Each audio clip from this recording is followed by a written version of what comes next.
Pouco bisa? Pouco bisa? Buon tardi. Buon tardi, Turende. Good afternoon, ladies and gentlemen. I would like to welcome you, and I hope for those who are on site that they had a delicious lunch. My name is Rosemary Allen, and I will be sharing the panel Revitalization of Communities and Sustainable Mobility, sharing the experience of Fleur de Marie and Scalo. This morning you had a tour of two neighborhoods, which I think was very informative. The two neighborhoods you visited, which are Fleur de Marie and Scalo, are situated next to each other, near downtown Willemstad, but each has its own history. Scalo was formerly a community of the rich Jewish elite who left the neighborhood to settle elsewhere when the oil refinery was established on the island at the start of the 20th century. Fleur de Marie arose as a community of immigrant workers. Both neighborhoods were abandoned and became deteriorated, and Fleur de Marie in particular became a home to criminals and drug addicts. This situation was addressed and changed by the implementation of an integrated government policy. The revitalization initiative were aimed at making the neighborhood safe and livable again by strengthening civic infrastructure and promoting sustainable mobility. This panel of this afternoon will address the development and the redevelopment of the two neighborhoods through the integrated multidisciplinary approach of urban planning, cultural heritage, and historic preservation of the community, as well as social development and mobility through community engagement and entrepreneurial undertakings. And we will do so by sharing 4 different experiences and 4 different perspectives on the revitalization of this community. We have set up a very interesting panel consisting of very knowledgeable people, and each speaker has 10 minutes to share their story. And for the sake of time management, I will introduce all the speakers at the same time. We will start with Mrs. Amy Victorina, who states in her bio that she is a UD Curacao with a passion for Curacao and for heritage and its importance in connecting the world.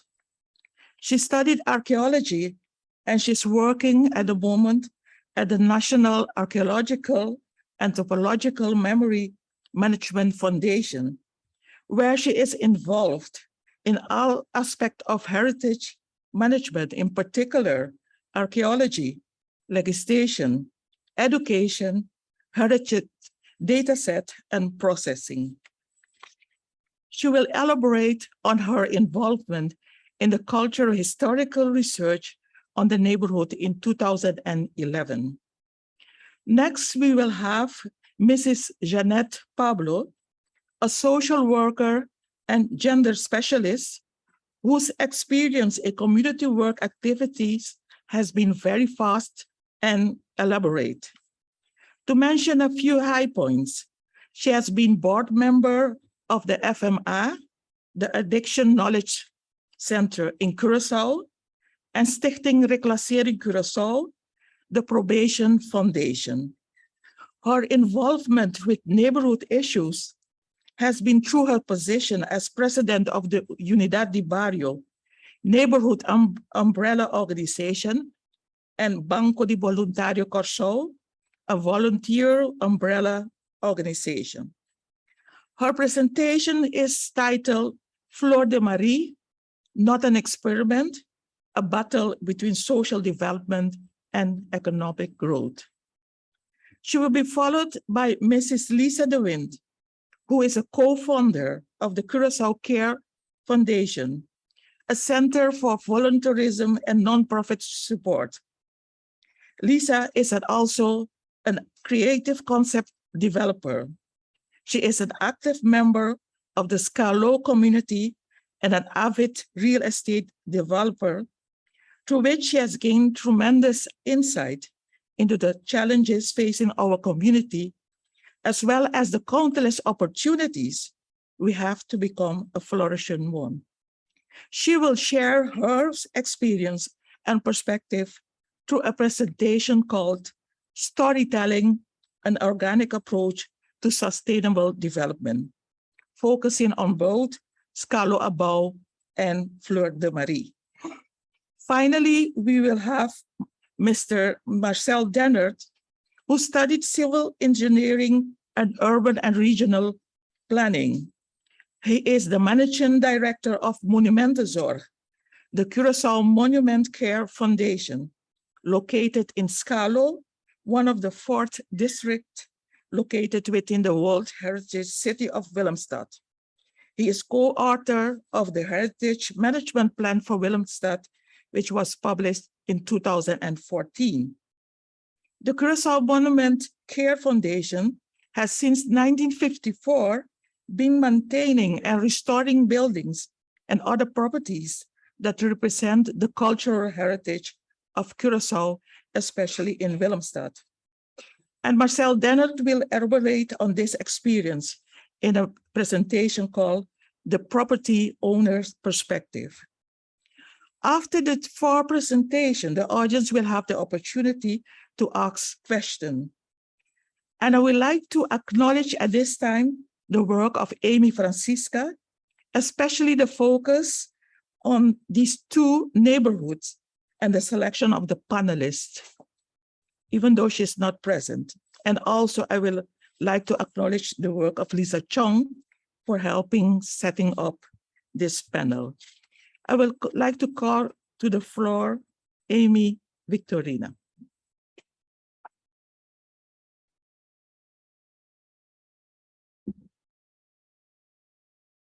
Mm-hmm.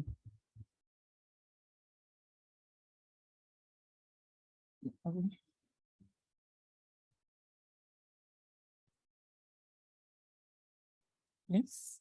Very good. Good day, everybody. Hope you enjoyed your tour in the hot sun.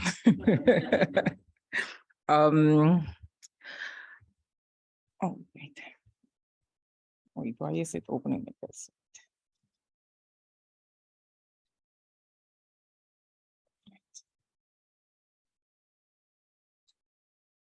Okay, yeah. So I will be talking about an archaeological research that we done specifically in Fleur de Marie. And like Rosemary said, I'm from the National Archaeological Anthropological Memory Management, NAM for short. And we were approached, the NAM was approached in 2011 to do some archaeological research. And it was a funny project because this was personally my first archaeological project since I moved back. And we had to, my colleague and I, we were still busy with the basis of how to do archaeological research on an island in a structural way. So we were, the project, when we were approached, we the project was to promote the socio-economic development of the inner city and to make Fleur de Marie a cleaner and safer place. And it was a joint venture between the Department of Urban Planning and Association of Districts of Curacao. And it was financed by development funds from the Netherlands. So it's always a very, very popular question that we always get is, why do we do archaeology? Why do we have to do archaeology? From the developers and everybody. In this case, it was the requirement to get the fund. So they had to approach an archaeological institution. And then what the project wanted to do with archaeology is to the cultural heritage that they would collect from the information, the cultural heritage information that they would collect from this project. They would like to exploit it for example, tourism. So those were the two of the main reasons. But then it became a project that also had an educational part of it. It had we had an exposition, and different schools were involved in like scavenger hunts, etc. to make the kids more knowledgeable about Fleur de Marie. Because if you hear from Fleur de Marie, it was almost always negative. And we also produced a book, a small book, and the developers, it was specifically for the community of Fleur de Marie, but of course, everybody at the time could have bought the book.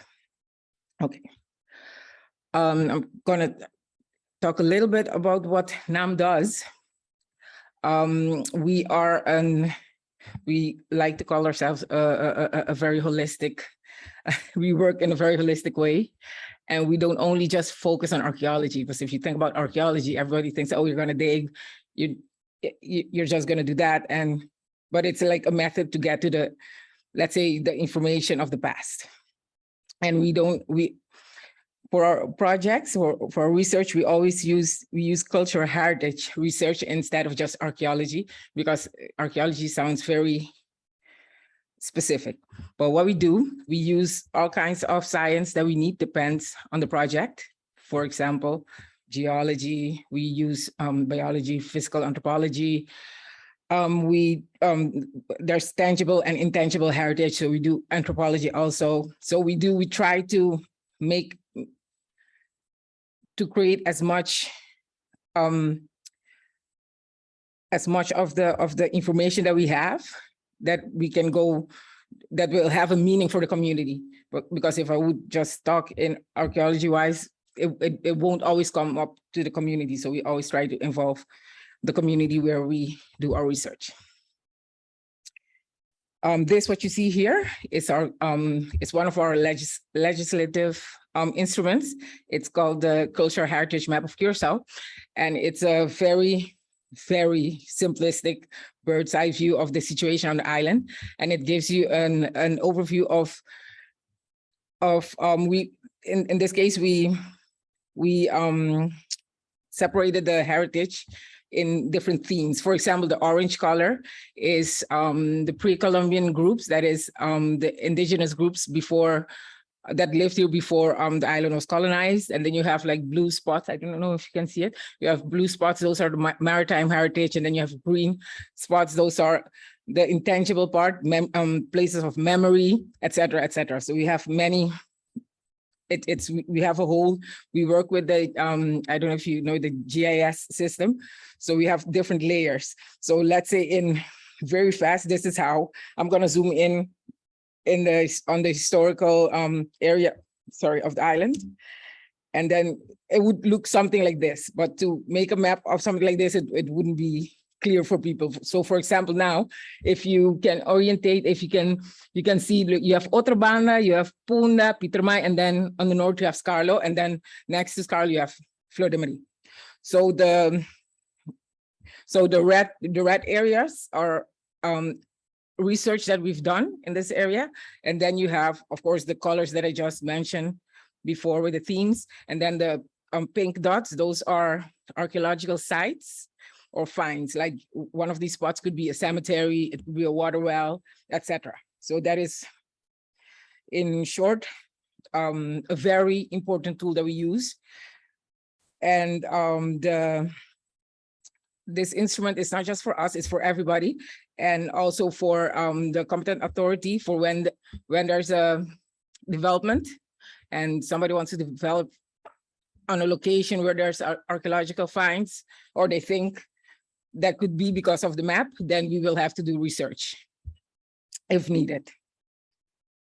Gonna go a little bit into the into the research itself that we did.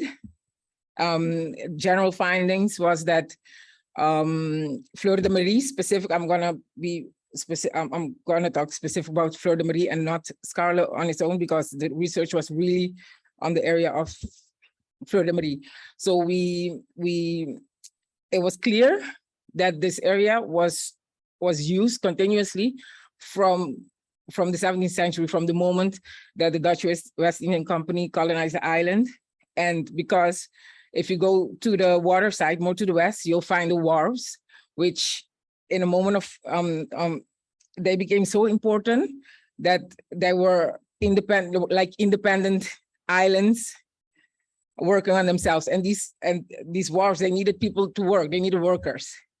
So of course, they had a lot of workers. And then the situation in the past was, of course, they didn't have cars. So they had to travel a lot. And the fact that there was this water, the Waikaat and the St. Anabai, it made it very difficult to get around. And it costs money to pay to go across the water.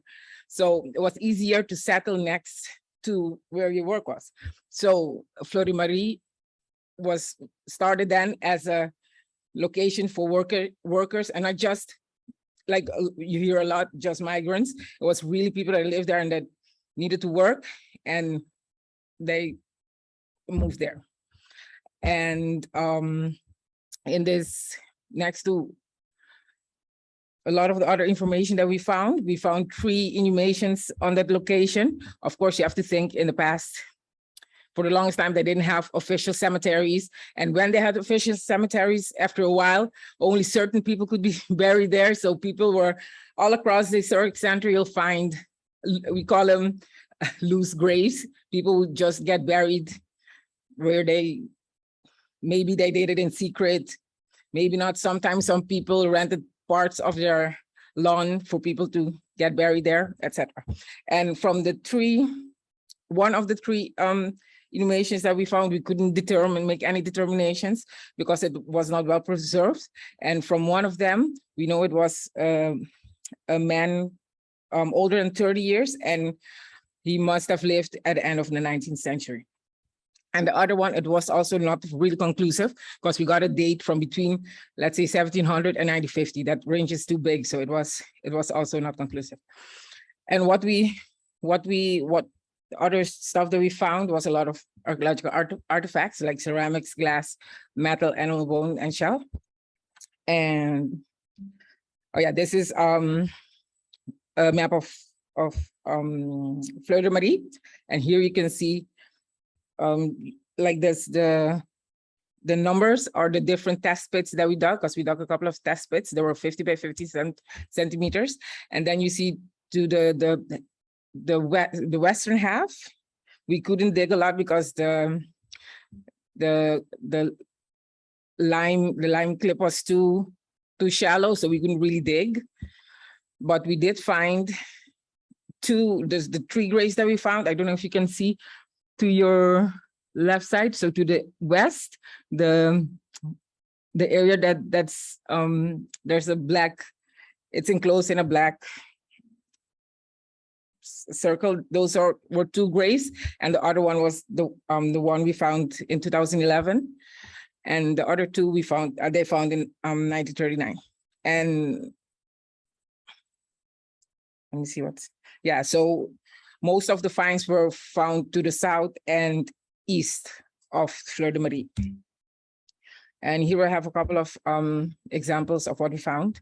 These are ceramics, and the one to your left, this is we are still doing research on it, but we think it's a local or regional ceramic sorts, and that was used by the lower classes in society. And to your right, you find European Maiolica, and this is the oldest ceramics that we found in this research, and they're dating from their general date is from 1600 to 1750. So we know people used to live from 1634 in that area, at least, because we didn't find any information of the indigenous groups yet, but you can't rule out that they didn't live there. And also we have a whole 150 years of Spanish colonization where we also did not find any information about. And here you can see to your left, tobacco pipes. Normally they are white, made of kaolin, but this is just orange clay ceramic. So, and these dates from between 17 and 1800. And to your right, you see a domino piece made from animal bone. And yeah, I mean, people needed entertainment in the past too. So you have some tobacco, smoking, and games. We also actually found pieces of porcelain dolls and marbles. So there were kids around there. And we also found some buttons, which was also very nice. We always get very excited with these small finds. To your left, you have glass buttons dating from 800 to 1950. And then to your right, you have animal bone buttons. Those are a bit older and you start to find them around 1700. And to wrap up, this project was, coming back to the theme of this conference, it was one of our best projects where the community was involved, because we approached the community from Fleur de Marie. They helped us with different things, of course, with information, but also with the exposition and the book. The whole idea was that they use the information that we provide in whatever they could do to help them economically and to make their neighborhood a better place for them. And we always say, the more you know about your past. It was not just a marginalized place with a lot of criminals. Fleur de Marie was actually booming since the 17th century. So the people from the community from Fleur de Marie should be proud of their history and where they are now. Okay, thank you.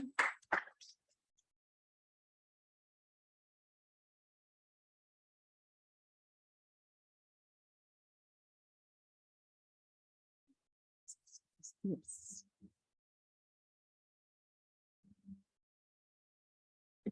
Thank you so much.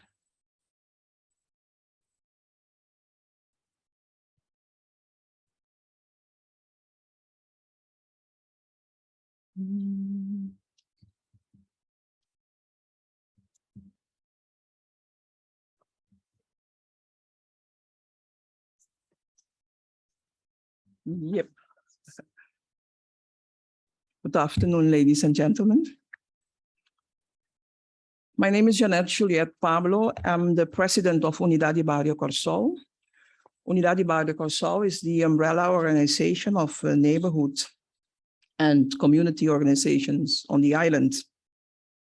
Today, I will focus on the work activities we did as Unidad y Barrio in the neighborhood of Fleur de Marie and a little bit in Schalo. When I started, let me see how to manage this first. Yep.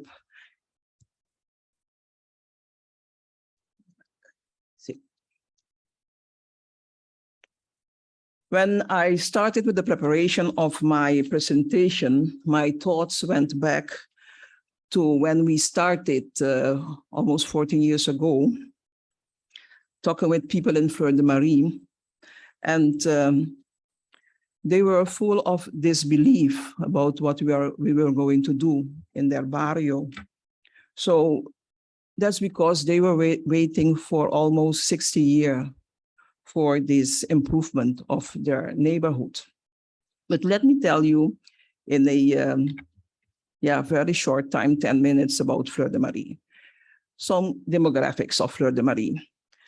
Fleur de Marie is a small neighborhood in Punda, Schalo, as yet mentioned. The population at the time that we did the research was about 185 inhabitants. 75% were locals, Antillians, meaning people from Bonaire, Aruba, and the Windward Islands. Also, we had 25% of Latinos in Fleur de Marie. 22% were children and youngsters, 25% senior citizen, and the rest between 18 and 65 years.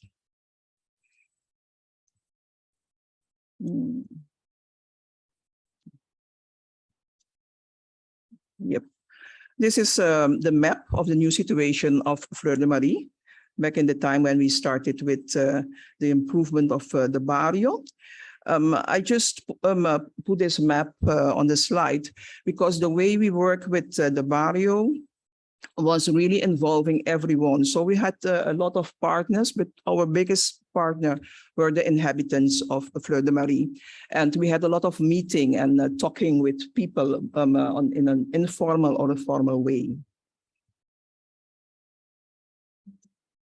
What was very striking but very nice to see was the kids in Fleur de Marie. They were always involved in what happened in Fleur de Marie. So we took this picture with the kids because the kids were always running around. It didn't matter if there were heavy materials in the barrio, they always were there. And we found that it's very important to involve kids in our neighborhood approach. Well, why an integrated neighborhood approach? Why did we choose for a neighborhood, integrated neighborhood approach? Because it's on the global agenda. We thought that we could improve the quality of life on a micro level, on a barrio level. It's fundamental to prevention for violence and delinquency in Fleur de Marie. Room for participation, that was very important for us. Since it is a small neighborhood, we think that everybody should be involved, and that's what we did in that time too. Potential for empowering citizens and a scenario for building the social ceiling and the quality of life. As I said before, what we used was an integrated community approach, where the social and the physical part joined. And we tried to give significance to the infrastructure part, but also to the human part, or the impact of infrastructure on the social life of people in Fleur de Marie. So as I just, I have to go back for a while. And we put coherence and cooperation as two main important points in order to implement our work in Fleur de Marie. I will put also somewhat attention to the physical part because in urbanism, social urbanism, it's very important to focus on the physical part, but the same importance we give also to the social part. So the inhabitants, in their involvement and participation, they ask for a community center. So together we worked on a community center. We did also very nice work with a sport field for the youngsters. But all those physical parts of the work that we did, the community had to say something, or they were involved. Not everybody was happy with what we did, but still we kept speaking, talking about the plans of Fleur de Marie. The part of the monuments were very important to us. You can see the 3 stages of one of our nicest monuments in the barrio. And when we came in Fleur de Marie, the picture, in that house, there was a very conflicted situation because of a family that was homeless, and we had to find somewhere else for them to live. And it was nice to see that after a few months, they got their own living in Fleur de Marie. And right now, maybe Lisa will talk later about this idea, Marcel too, restoring the monuments and their aim. Here is a view of Baasjestraat. Baasjestraat is the main street of Fleur de Marie. Baasjestraat has its own lifestyle, its own culture. If you walk through Fleur de Marie, you will see that people live on the streets. They do everything what they have to do. It's in open spaces on the street, and that's an idea that we love, that we like, and we did accept the way they lived in Baasjestraat. Here you can see the spot where later on the sport field was constructed. It was a space that together with the inhabitants, we choose. That was the best place at that moment to put the multifunctional sport field. That was the same with the community center. It was a spot in the barrio where together with the inhabitants, we choose where the centro de barrio, where the community center should be. If you have walked through this barrio, Fleur de Marie this morning, you have seen this probably. Okay. A nice part of this development was building new homes for the people who lived in a bad situation. So together with the Orange Vastgoed and Monumentenzorg, 11 houses were built, I think, and mostly of them for the inhabitants of Fleur de Marie. What make them very proud of their new home in their beloved barrio. In Fleur de Marie, there is a challenge with garbage and waste. So Orange Vastgoed, that's the real estate that implemented the infrastructure, the physical infrastructure part. And they decided to put 2 underground containers, but we also use the conventional way in Fleur de Marie. We have a lot of addicts and dwellers. They manage with waste and garbage, but this is actually a solution to a problem that we had before in Fleur de Marie. These are the 4 pillars that we implemented, or yes, that we implemented in Fleur de Marie in our social design, the social cultural elements, the socio-economic elements, well-being, recreation, and sports. Those were the most important elements that people brought in. So it's not just we deciding what has to happen in Fleur de Marie, but together with the barrio, we did decide that these 4 pillars will be important for the development. We did a lot of surveys in the barrio, like we visit all the homes. We knew everybody living in Fleur de Marie, and we had special talks. We had also a help desk. People could come in. It was like having an open policy. People could come in and talk about their problems, and we would help them. Our children were very important in the development of Fleur de Marie. We did a lot of activities with the kids in Fleur de Marie. Now 14 years after, a few of them are not living in Fleur de Marie anymore, but the others are teenagers now. You can see the faces from the happy kids that were involved in different activities. What kind of activities did we do in Fleur de Marie? We had, for example, swimming lessons for the kids.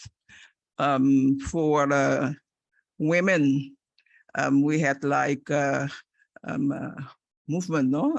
Gym activities.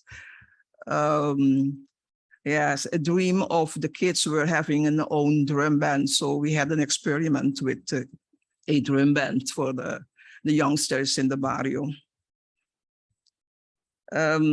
Okay, we had also a very a close relationship built with the former residents of Fleur de Marie, because they could tell the history about Fleur de Marie, and they organized meeting and coming together with the people living in the Fleur de Marie at that moment and the former residents. We had also special men group. So this is very funny because the men didn't want it to assist in the women group. So they had their own special men group in the barrio and did their own activities. So we handled it also separately as they wished. Okay, about care and well-being, what we did a social inventory. As I said, we visited all the households in the barrio. We got to know everyone, I mean, by heart, and know the situation. We gave special attention to especially elderly drugs addicts. We had like a help desk, as I said, a care team. And also, we did a lot on social education, personal development of the inhabitants. This is a view of our activities with youngsters. We did also a lot on work and income. As I said, surveys, reintegration projects. And for the first time, after a few years, tourists went to visit Fleur de Marie. I can remember that we talked to CTB, the Tourist Bureau of Curacao, and they said to us, no, that's a no-go area.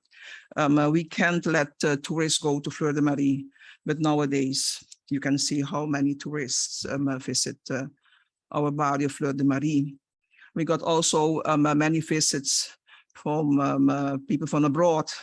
The Prime Minister of the Netherlands, UNOPS from Belgium that visited us, Universidad de Medellin to exchange knowledge about social urbanism, and a lot of internship have been done in Fleur de Marie. Oasis came from Jamaica and Brazil.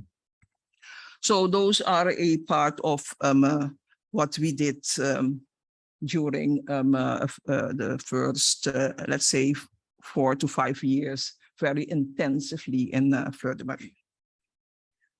The most difficult part of this social urbanism and community development is, at my point of view, the aftercare programs.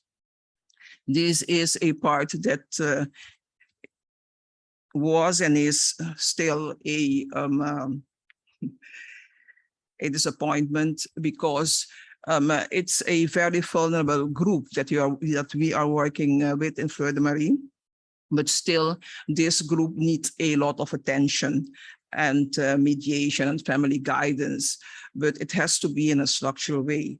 So this is a point that we are really working on. Otherwise, this nice development will go down, and that's not the idea. In this aftercare programs, important will be participation and integration again, safety in the neighborhood, work and income, information, education, participation in activities, preservation of the identity and culture of Fleur de Marie. That's very important to us. Where can you find us? At Facebook, Unidad y Barrio. That's where you can find us. And in any case, we will keep on working together. Thank you.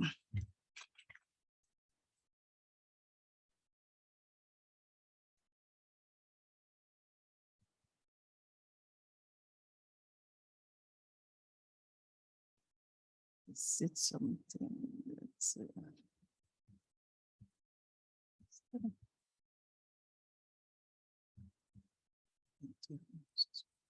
Thank you. Let me introduce Lisa. Hi, good afternoon.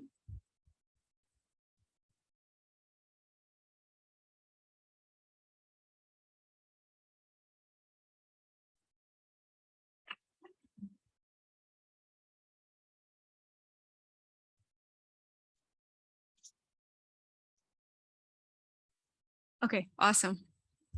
Hi, my name is Lisa D22, and I'm a Scharlo resident. And I'm here to talk to you about something that a lot of us do on a daily basis, but we don't really harness the power of it. And that is storytelling. And it can drive enormous change. Since I only have 10 minutes for my presentation, there are 3 things that you need to know about me, okay? I enjoy a good story. I consider myself a positive rebel. And if I am genuinely excited about something, it can be contagious. So let's get back to storytelling. My story in Scharlo started like any other good story, with love. I moved to Scharlo because my boyfriend at the time had an office there, and so I frequently visited him. Slowly but surely, I started getting to know the community, and I really started to enjoy it.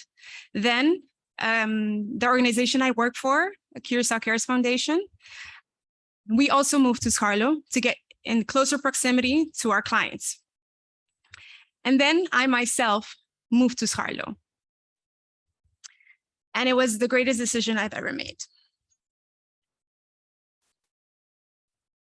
Because I hope that in the near future, I will make my happily ever after there. Scharlo reminds me so much of Harlem in New York City. I lived there for about 8.5 years. Scharlo has the potential to experience the same renaissance, the second renaissance, as Harlem went through in the years that I lived there. I witnessed it with my own eyes. And in retrospect, like I said, the best decision that I made was to move to Scharlo, because instead of talking about community development from the outside in, I now had a chance to experience it on a day-by-day basis from the inside out. It allowed me to see the many challenges that we face on a daily basis, but it also allowed me to see all the opportunities that lay there and any time of day. So this brings me to my first suggestion for an out-of-the-box approach to sustainable development through storytelling. I'll call my first suggestion a spin around the block.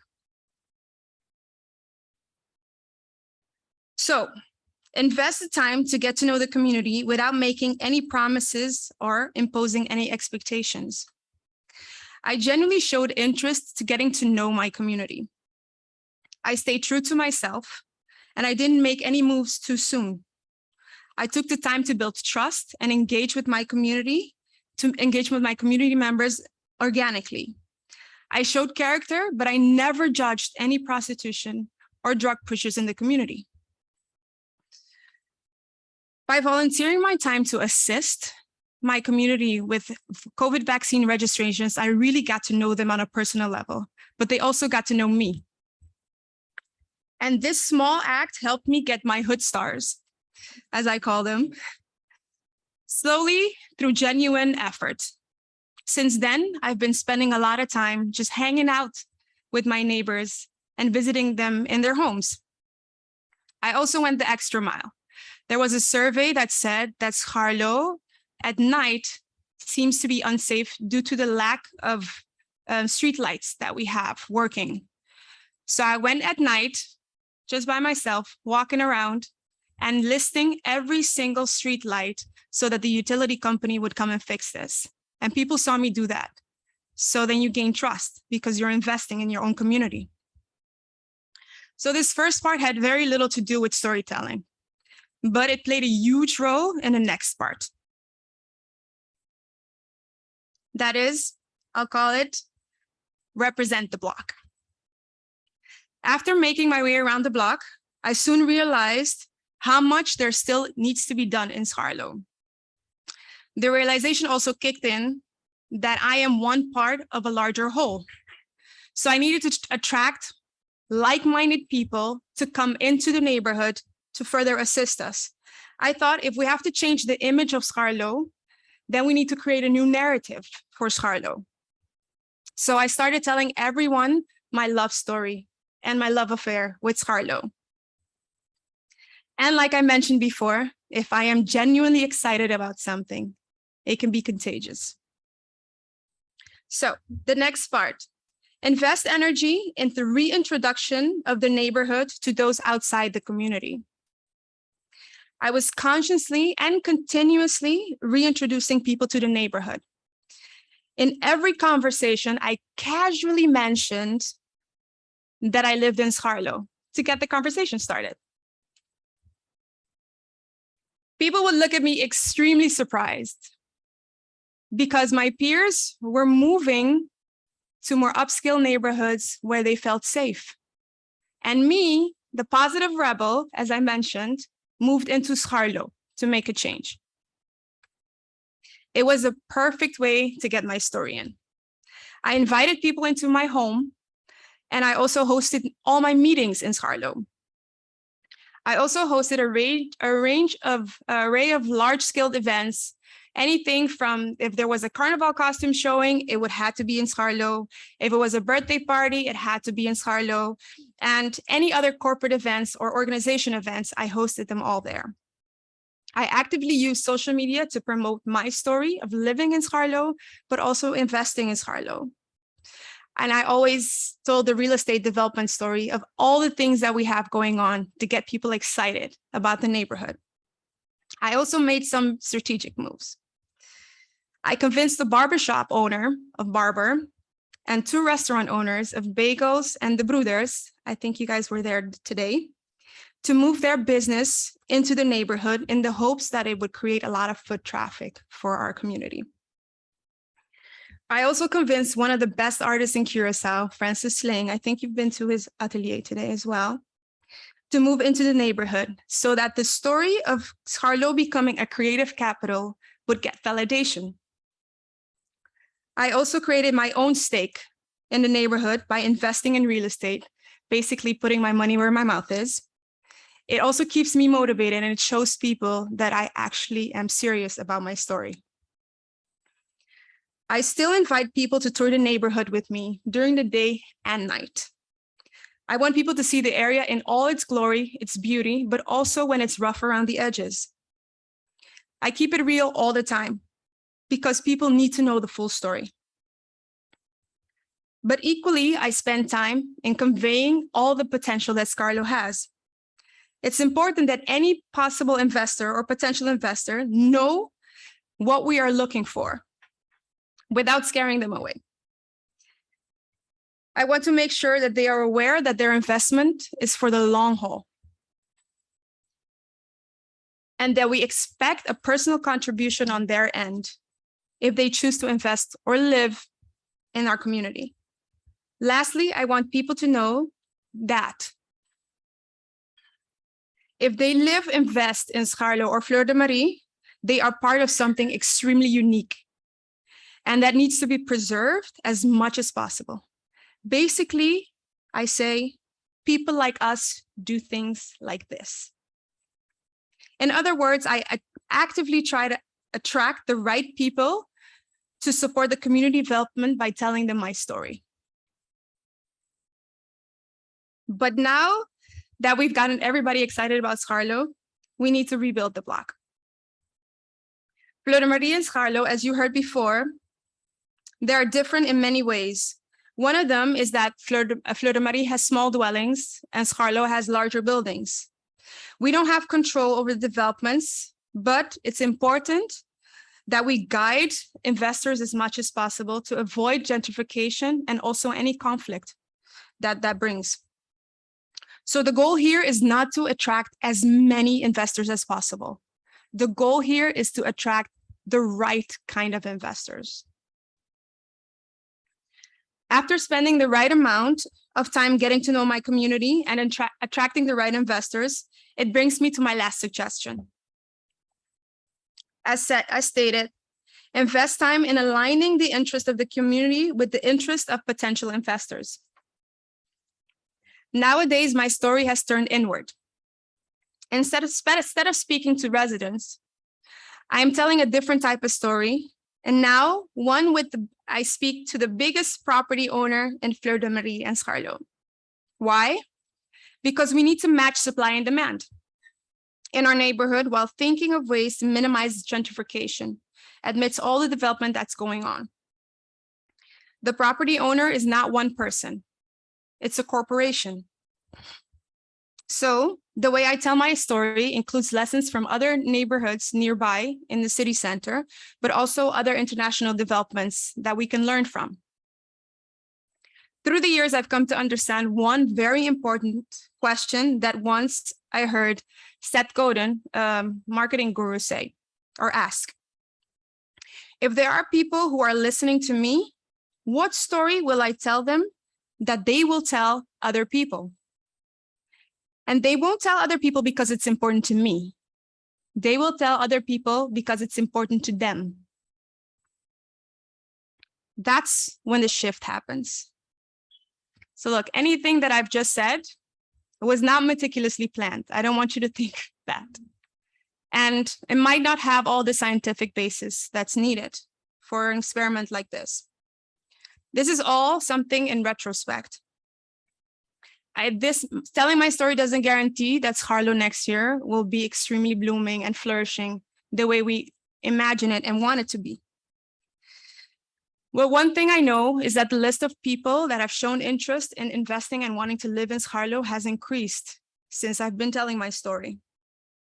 And even if those leads do not materialize, I will still continue to put the effort to change the image of Scarlo and Fleur de Marie, one story at a time. Thank you.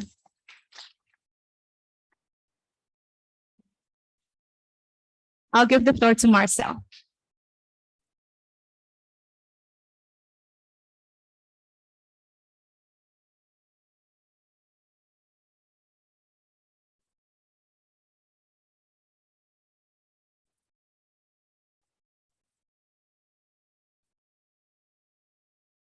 Good afternoon.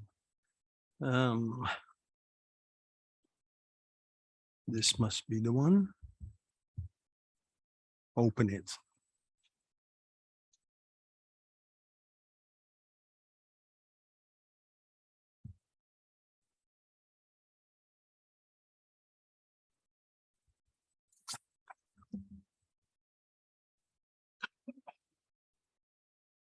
It says talking down below. What does that mean?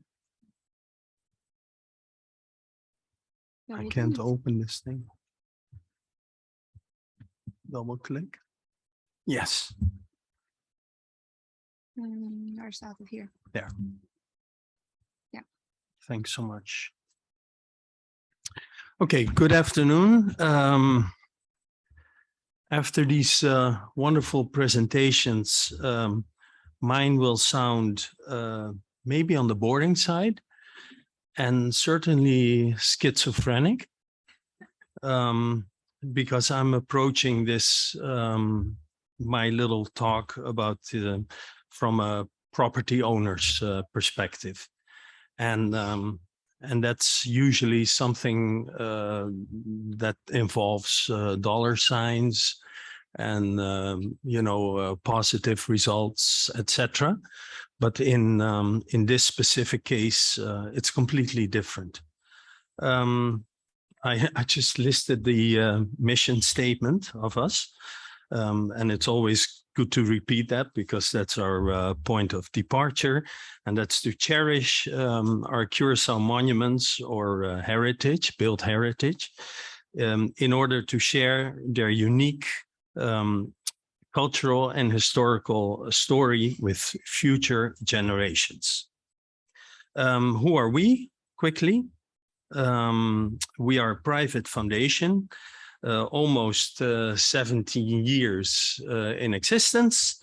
We own or operate about 120 plus monuments, and we have a very actively involved board of directors. Since it's a private foundation, you need these governance structures. And what are we talking about? You've seen this almost ad nauseum. Again, the purple area is Fleur de Marie, and the green is Schalo-Abau. I will focus primarily on Fleur de Marie. And there's a reason for that, which I'll explain in a minute. But also at the end, take a very quick and brief look at Schalo-Abau. And of course, like Jeanette in her presentation explained that she talked about Schalo, and Schalo is almost a kilometer, let me see, it's 1,140 meters long, the whole street. So I'm only talking about this little part. The basic data, we have, Jeanette talked about 180 plus inhabitants. I took the census data. We tried to reconstruct the number of people and their basically income producing measures, etc. And we came up with this data in the census 2011, and I must say that next year there's a new census, I believe. So I hope we get better figures by then. It was about 156, not about, that's what it's listed. And we guess that that including the inhabitants in the Barsjestraat, if you add those up and take the non-registered persons as well, you'll run it up to about 220 inhabitants. Also explained earlier that 10 years ago there was this immense infrastructural project, and that was flanked by the whole social guidance component. Jeanette was very kind at the end of her presentation, not to say that that the funding for the social guidance and social work was simply decimated by the government and the funds especially erected for this purpose. So the money is extremely limited. So for the last couple of years, they have only been able to do a couple of provide limited social guidance in the area, which of course eventually will lead to larger problems. Apart from that, you saw all these kids on the screen. Nowadays, you can sort of, we have about between 8 and 11 kids in the area, and the rest or departed or went for studies or is living somewhere else. Okay, then the main question, why do monument buffs like us buy a property which is called Fleur de Marie? And you've seen the boundaries of the whole area that was bought in 2004, 2005. Simple reasons. The Monuments Foundation, together with Stadsherstel, that's another private company, we invested 50-50 in Fleur de Marie. And one of the main reasons is we have 15 buildings, actually monuments already in the area of Schalo-Abau. 18 small monuments are on the property currently. Fleur de Marie is also the hinterland, as they call it, of this whole Schaloa-bouw. So in order for the inhabitants of Fleur de Marie to connect to other areas on the island, they have to go through Schalo, because its boundaries is this huge road and water on two sides. And Fleur de Marie is predominantly residential, and that was very important in our vision. And that is namely to increase the livability of that area, but also in the slipstream of whole Willemstad, of course. And by livability, and maybe I jump forward a little bit, I do not mean building these huge apartment buildings that are currently built, because they are way up there in the pricing range, and that means you get like investors in that maybe stay maybe 30% of the year, and that's not what we call a contribution to the livability. And the ultimate goal is to preserve the authenticity of the neighborhood. And that's a challenge. And everybody already alluded to that. That's not easy. This is Fleur de Marie on a drawing. And the green houses depict monuments. The lighter green, bluish houses are the newly built ones that you saw in the pictures earlier. You'll see sort of yellowish, that's the community center, but I assume you all passed through the area and recognize this basically. It's the character is very much those houses are very much derived from the windward style of building houses, very small, bedrooms and houses, and some in some places you even can discover some gingerbread thingies in the designs. Okay. Of course, we have challenges. And the challenges are, we sort of listed them. We still have some prostitution. We have some drug sales still going on.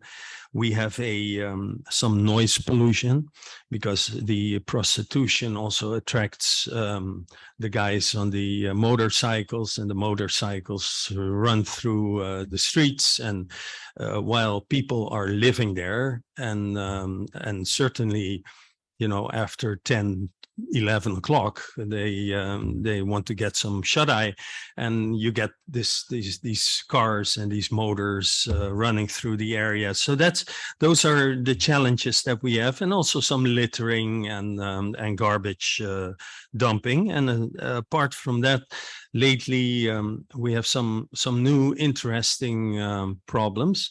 We've been pumping out the sewage system. And that had to do with the way people cook there. They use a lot of frying fat, and they dump it in the sewage system, and it clogs the whole system. And so now we've reached a whole new phase in trying to explain the inhabitants that A, you can dump your rest products somewhere else, and B, maybe you should cook a little bit more healthy. But then this is also flanked by some good things, and already mentioned the community center, the multi-purpose sports facility, the artists' residences, etc. All in all, we made an estimation of the source of income. We believe that 35, maybe it's 30, but closer to 35, derive their income from pension, the local pension contribution or pension funds or interfamily transfers. 25, and I'm being generous, is employed, and 10% has some temporal gigs. And the rest is unknown hangout or illegal inactivities. The income that we generate through rents is mainly used for the upkeep of the houses and the community center, and introducing. And if we have some extra funds, we spend that on upgrading the infrastructure, because that apart from the way they treat the infrastructure, and which calls for a lot of repairs, we can still upgrade it a lot. It still puzzles me that in the design you have like black stones that basically depict the parking area, and they park it on the red area. You know, it's and since we have to deal with social strata that are a little bit lower, that buy their car second, third, or fourth hand, you can imagine that the oil leakage is significant, and that's the reason why we had those gray stones. But it's still a learning process, I guess. 60% pay their rent on time, the rest still not. So we're working on that as well, and basically our business approach is let's try to retain the property value, and we're not profit oriented in this area. We're trying to throw it back in improving the area. Then we have this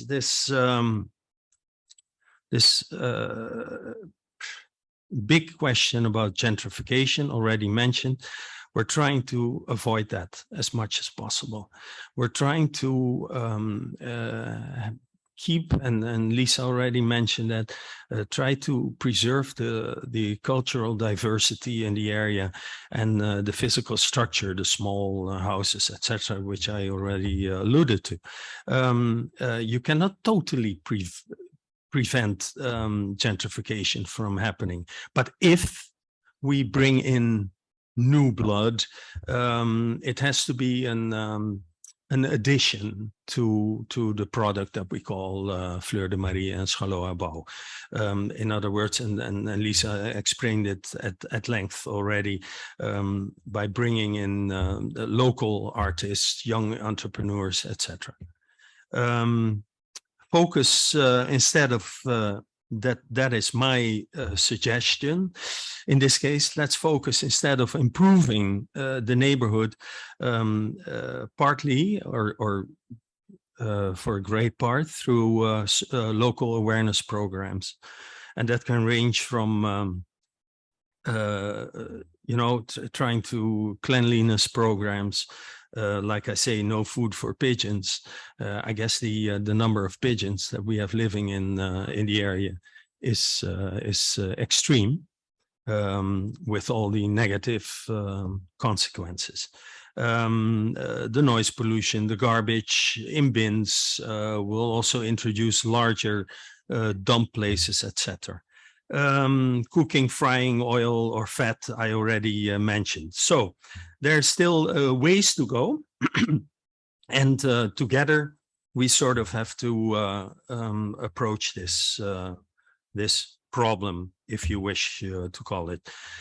Challenges short term, a recap, get everybody on board with the rental payments, allowing us to do more and more and more in the area. Increase the community center activities, also very important, and awareness programs. So that's what we're trying to, what we'll be working on for the next year. And then, of course, you have Schaloa Bouw plans, also galore. We see two projects coming up for restoring old monuments. We've been working quite a while on trying to get a mini market into the area, so allowing people not to have to cross the bridge, not that it's that far, but to go to the central market, but it would be nice to have something in the area, and I guess the inhabitants are also calling for it. There's a new restaurant that will come online. We're looking at daycare and activity center, maybe, and that's not only for the kids living there, because that's, as I explained, very limited, but also the offices in the area, and the fathers and mothers, that the parents that want to provide for their kids in the afternoon. I already mentioned the upscale development. You've seen that. It's bulky and it's high. And the old rum factory, which is still large buildings doing nothing to the area. Hopefully that will be bought. It's coming up for auction in a couple of weeks. So hopefully there will be somebody buying and investing into the area. That's it for me. Thank you.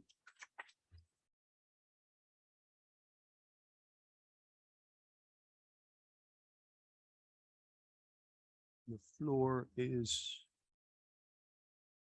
yours.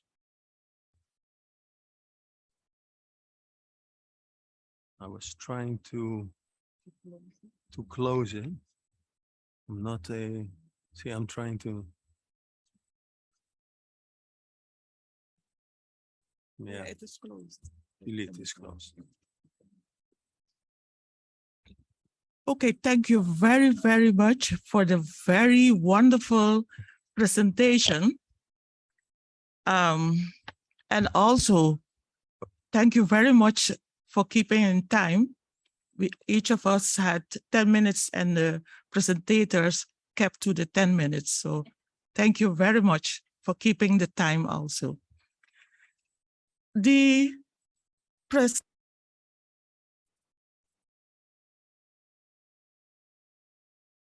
issue from different aspects and from different perspectives.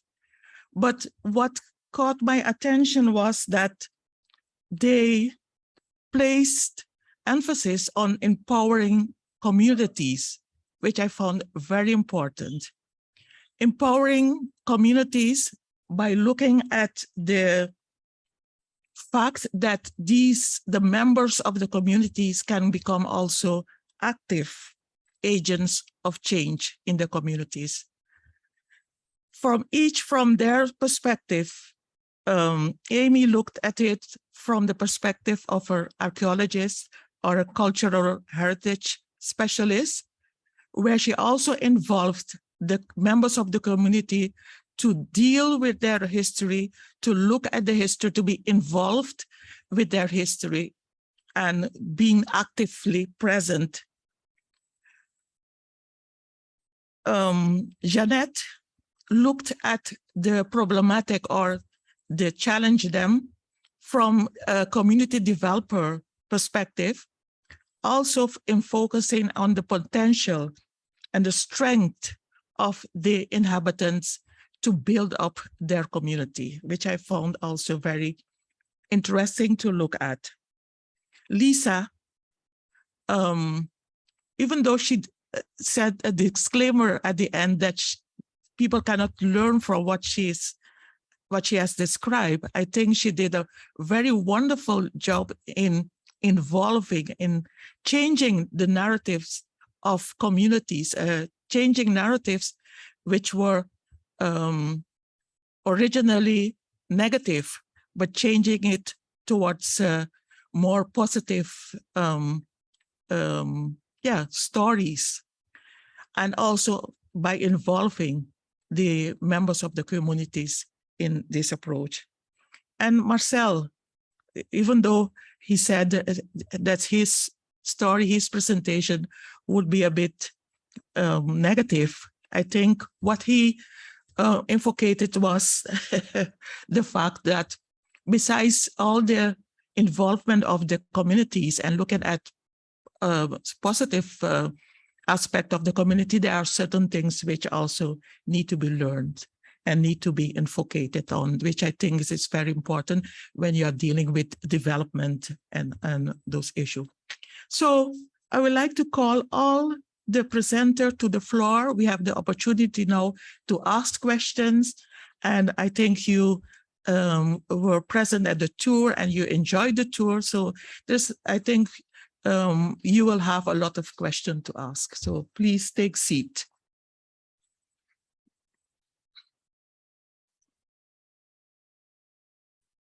Who can I give the floor for question? Yes. Could you state your name and Hello, my name is Ruth, and I'm from Southern California. I'm from Los Angeles. To any of you, a question. Several of generations, when they move away, if I understood correctly. I guess somebody moved into the neighborhood, but maybe people move away. So I wonder how you see, from your perspective, is this an issue? Is it a negative issue? Or is there a way to bring people back or retain them so that there is a generational investment? Yes, you have to put it on. Well, yes. Well, I think it's both positive and negative, in the sense that it's a small community, and when people want to move out, they have to do that. In my point of view. On the other hand, the way Lisa introduced their new point of view of getting newcomers in the barrio, it is something that we have to deal with together as organizations in Fleur de Marie and Schalo.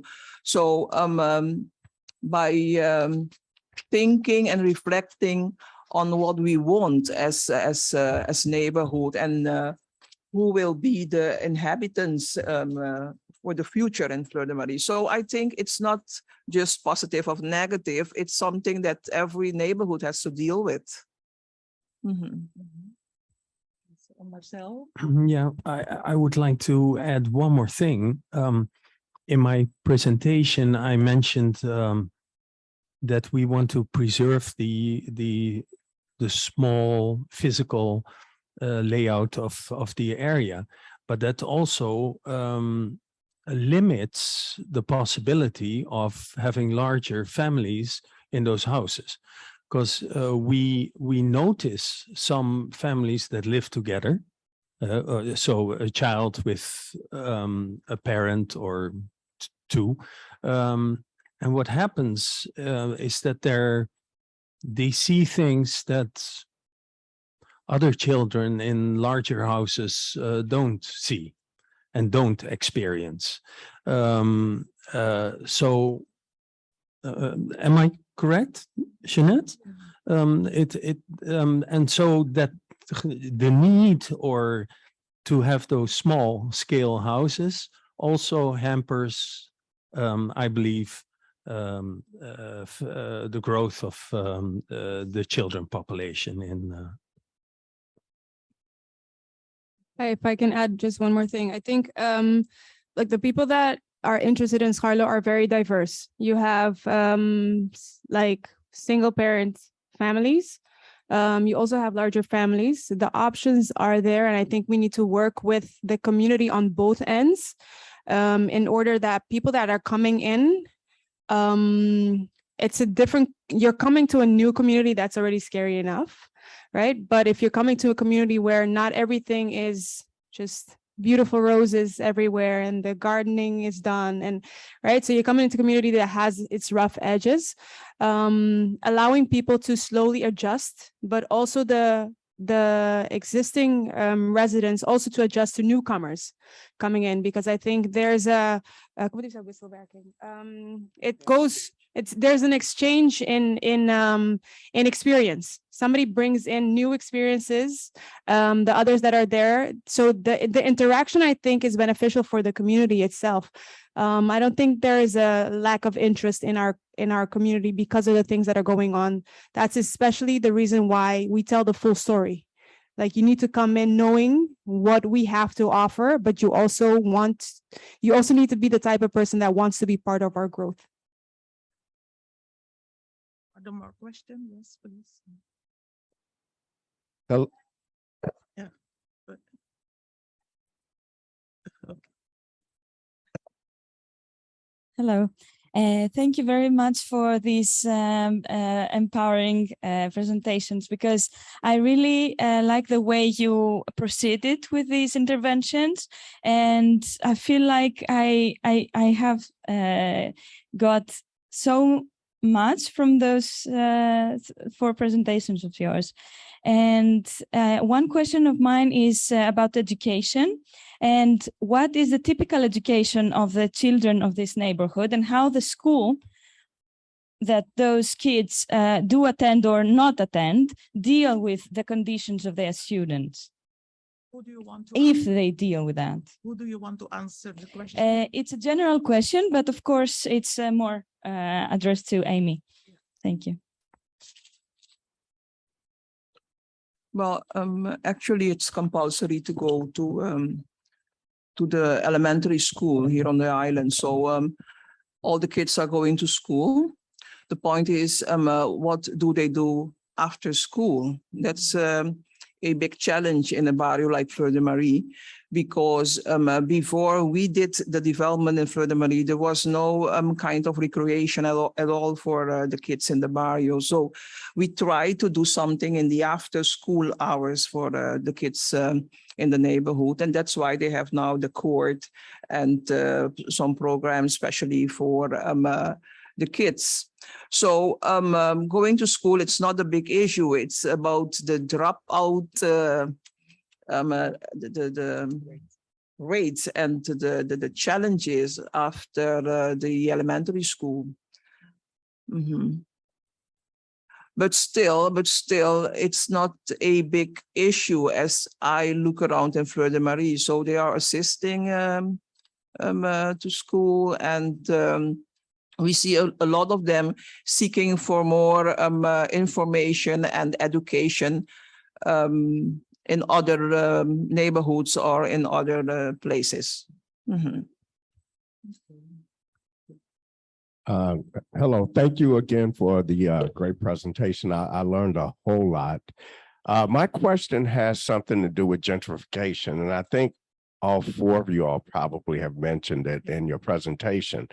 I've lived in several, well, not several, but a few large cities in America, for example, Chicago, Louisville, Kentucky, and I'm in the Atlanta, Georgia area now. There are communities similar, but eventually they all get gentrified, all of them. And so I'm wondering how is, you all mentioned that you can't stop it, but I think it's bound to happen. Some of the houses are so beautiful in those communities, and I know the upkeep has to be astronomical. And so the people that who currently are residents, I don't know if they're able to afford that, but someone from the outside looks at this place like, hey, this can be a nice summer vacation spot. It can be a hipster community where artists move in. I mean, you say you can't stop it, but do you think it's getting there? Do you think it's going to go in that direction where it's going to be totally gentrified?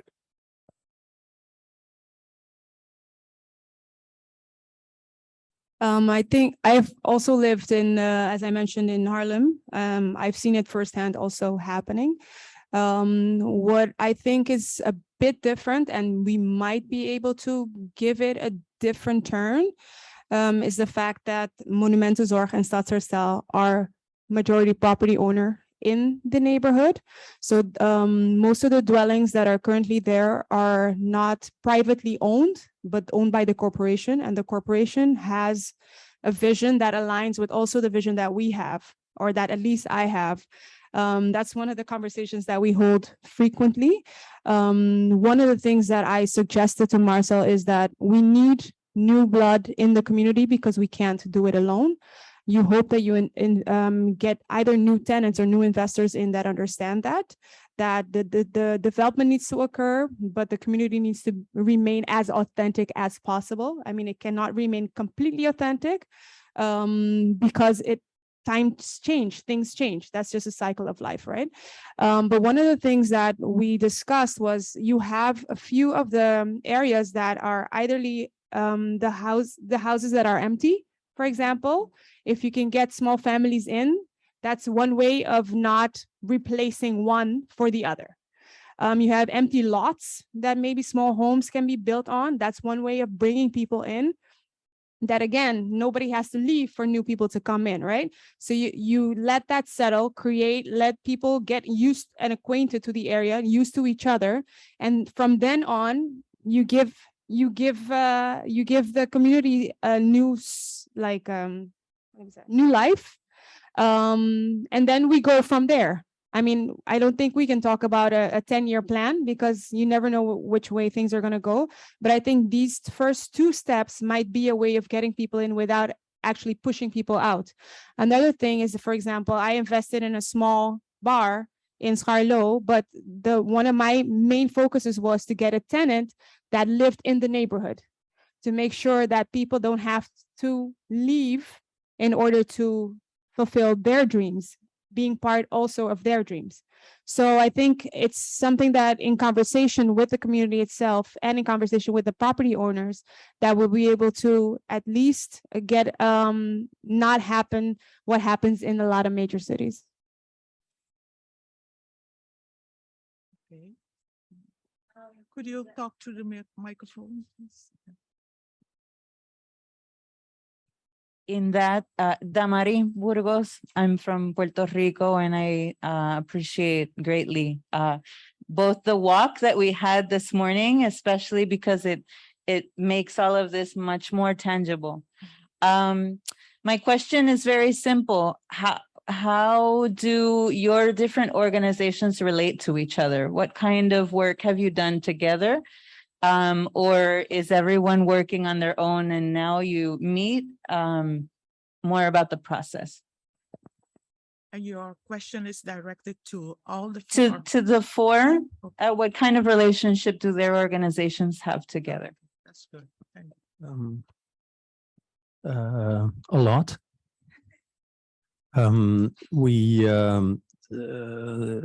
Amy we see each other frequently through what we call the Monument platform, whereby we sit together with everybody involved in the whole heritage field. And so we share projects, and we share the future developments, issues, etc. So that's what we do together. And of course, we're very keen on the fact that NAM needs to be involved in developments. Okay, in our case, Fleur de Marie, it was done in 2011, but in other projects. Well, yeah, Jeanette, yeah, since the beginning. Jeanette occupies with Unidad de Barrio, occupies the center. And so we have a lot of contact. We're trying to formalize now more community neighborhood contact, but the people were in the past very cautious to join that platform of us because they thought, well, maybe my neighbor is going to, all these things that happen in these neighborhoods. But anyway, it's slowly starting. Let's see if we can build part of the suggestions that were made earlier from that platform as well. And Lisa, yeah. Well, it's from the beginning. I've been. She came with all her ideas, and we helped make them reality, basically. And yeah, She was my tenant and is a good friend, and we see each other very frequently. I stalk him for coffee every now and then. And Oreos. So the interconnectedness is very important, I think. Yeah. Makes a lot of sense. That we start small and grow and sort of create a synergy. Okay. Hello, my name is Estefania. I had a question for all the table. So several of you mentioned it that there is a high rate of unemployment within the barrio. So, and I believe that could lead to the other problems that are happening in the area. So is there a plan to somehow solve this issue, maybe involve community and getting jobs? And how is the plan? And if the community has been consulted, is interested in this, I don't know. I think that's an issue that we have to work on in the future. You know, unemployment is a big problem on the island, on the whole island at the moment, since the COVID pandemic. What we have done in the past is that we have introduced kind of learning projects where people could work in projects in their own neighborhood. But since it is a neighborhood that depends a lot on the harbor lifestyle, they aren't people that stays on a workplace. They are like people that moves, and you have to take that in account. And they have their own way of earning their living. Those things you have to study very well in order to present something that they really will accept. So it's a big challenge, and it's not something easy, because I think it's very specific and it's very personally to all those people living there, what they want to do for a living. That's my point of view. I just want to add one more thing. What I've also seen and discussed with other neighborhoods, once you get investment in, once you get restaurants in, once you get shops in, one of the things that you can discuss, and not as an obligation, but as a suggestion, is that if there are people in the neighborhood looking for work, that we can place them within the organizations that are in the neighborhood, so that then the transportation is not as far. But it also requires that the person itself is well equipped. So that's one aspect of training that we would, as a community, would need to organize in order that once they get the job, they can also keep the job. Okay. We have opportunity for one question. One more question. Yes, okay.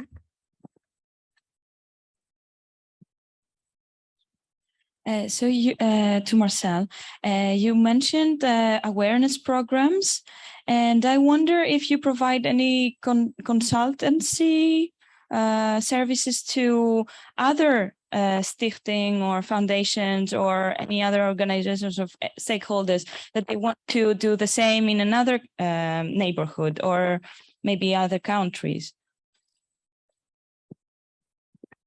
No, not yet. But I've been saying one of my slogans is if we can make it here, we can make it anywhere. And I strongly believe in that. Yeah. I want to add something. We had visitors, as I mentioned, from Colombia, from Universidad de Medellín, who did visit this project in the beginning. And we had also from Holland, because at the same time in 2008, they started in Holland with the krachtwijken, the kracht of prachtwijken. So it's something global, the way we are doing it. It's not an invention of Curacao, but we have our own specific aspects that we bring into this development. And you said also from Jamaica? Yes, from Jamaica and Brazil, they came to visit the project. Spreading, the idea of spreading as well. Okay, I think we have arrived at the, or finishing hour. And I would like to thank you again for your interest and also your interest for having the tour. I think the tour was very informative, but also yeah, but also assisting at the panel, which was also very informative. And I learned a lot as well, how people in the communities can be involved, can participate, even taught new ways, which sometimes is quite different from their own way of behaving. So I think, yes, this a very good project, and I hope the idea of what has been present in Foro de Marie and Scalo can spread also to other neighborhood on the island, but as well as globally. Okay, thank you very much.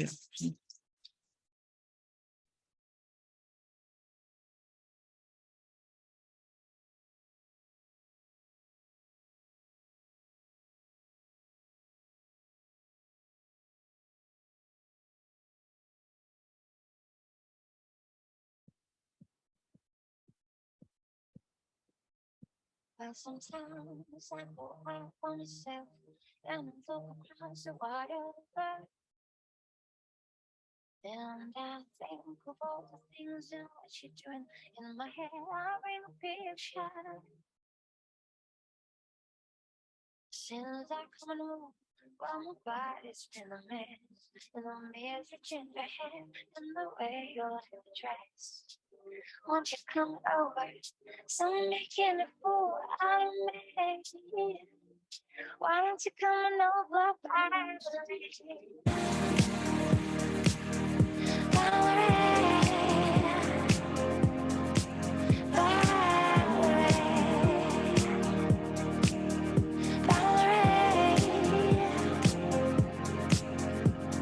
Did you have to go to jail and put your house up for sale? Did you get a good lawyer?